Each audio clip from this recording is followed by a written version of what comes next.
Now, back to a kinder, gentler Curtis Wright on the beat.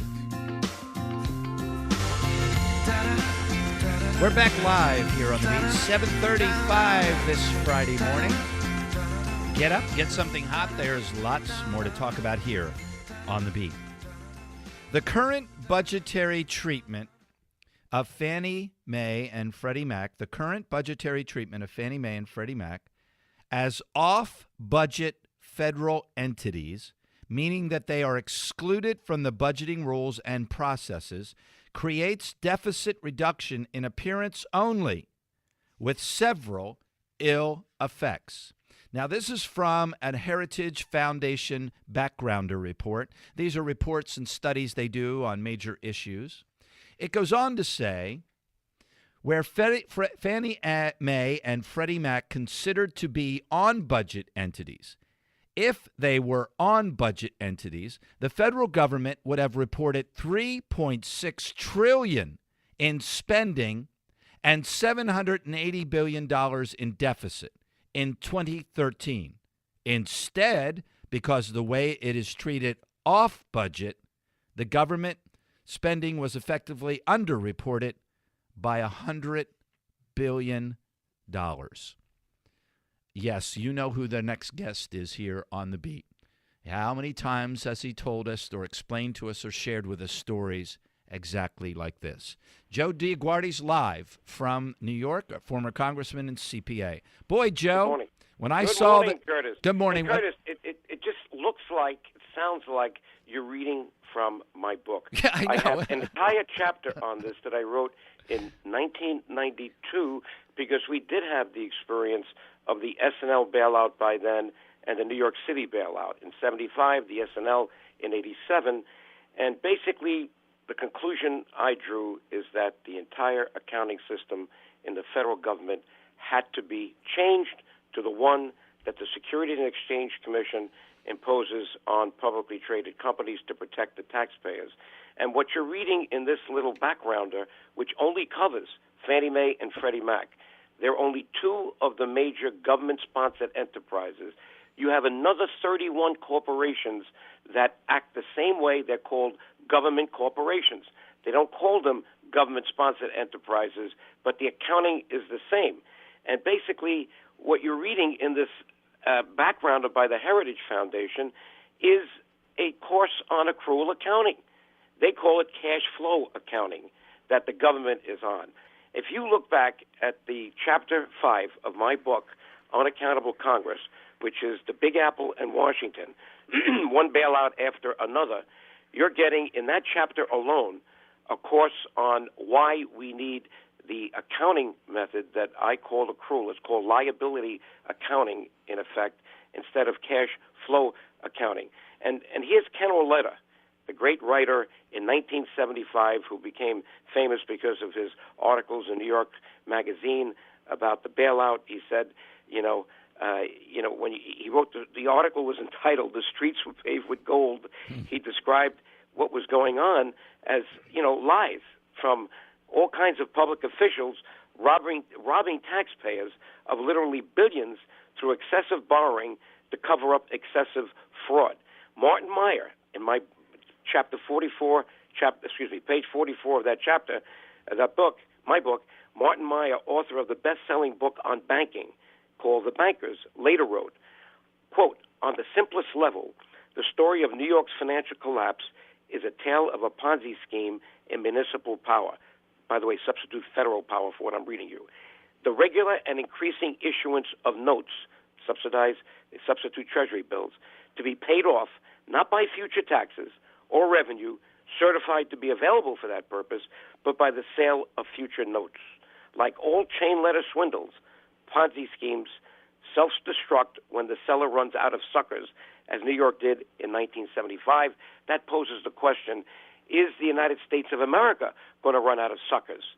Is China going to keep footing the bill on our deficits and bailouts when they realize that our accounting system, we criticize them for their accounting system, by the way, is not delivering a bottom line that they can trust? So here it is.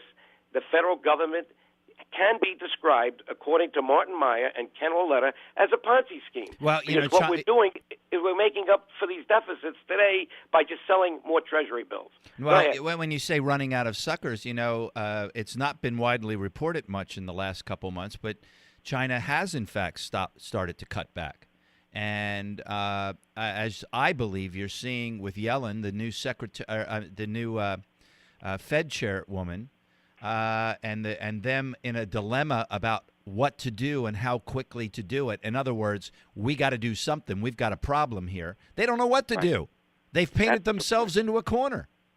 And Mitch Daniels, you know him very well. He started his early career when I was a congressman, and by the time I left Congress, he was one of the people that the Heritage Foundation used as an expert on fiscal responsibility.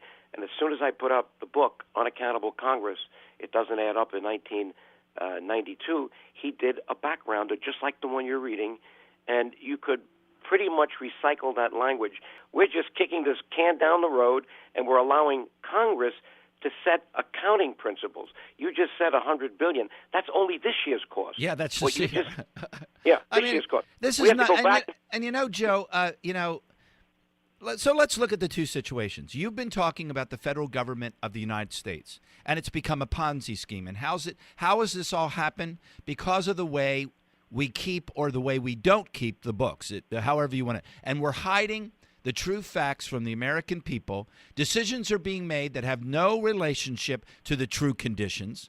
So irresponsibility, unaccountability is the pattern of behavior. So now let's jump over to Freddie and Fannie.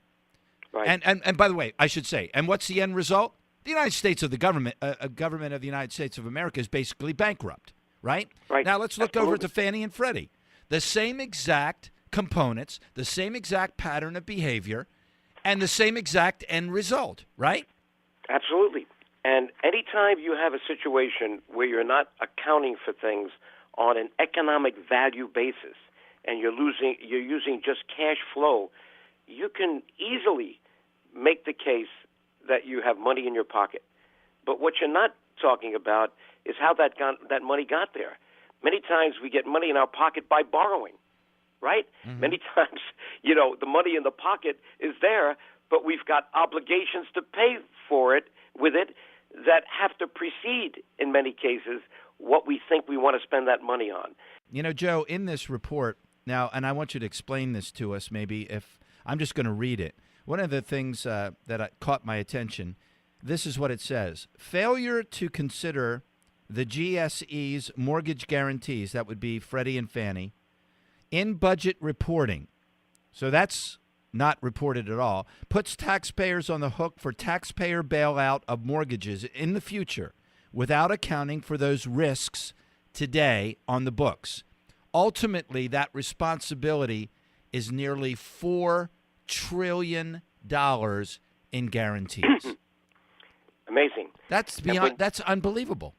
It is, and I've been saying this for years. It's hard for people to believe that when you've said it so many times that it could be true, because they say, well, if this guy's been yelling from the mountaintop since he got into Congress in 1985, and no one's done anything about it except treat, a bailout here and there and then disguise it and pass on the costs, they say to themselves, could it be this bad?